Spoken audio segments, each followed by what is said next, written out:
Priscilla parcourt une centaine de kilomètres par jour. Et à la pompe, sa facture ne fait qu'augmenter. Alors elle réclame des explications au gouvernement sur la façon dont les tarifs sont fixés.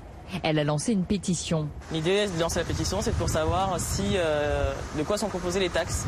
Puisqu'elles représentent un gros montant dans le prix du carburant. Donc qu'est-ce que ça finance? À quoi ça sert? Et pourquoi c'est aussi élevé? Priscilla a raison. Le coût du pétrole brut n'est pas la majorité du prix, composé à 60% de taxes.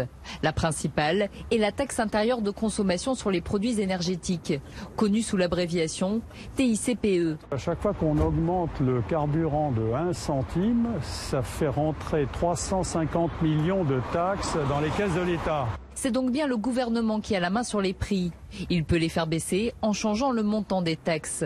Mais ce n'est pas du tout dans ses projets, bien au contraire. On a fait une opération en toute transparence, ça a été voté l'année dernière, de dire voilà quelle est la trajectoire sur 5 ans. Et en effet, c'est une trajectoire à la hausse parce que nous considérons que c'est un moyen, ne remettez pas en cause cette hausse c'est un levier de changement. Car le gouvernement a en effet prévu de relever progressivement la taxe carbone dans les années à venir. Alors qu'en un an, le prix du diesel a déjà bondi de 23% et celui de l'essence de 14%.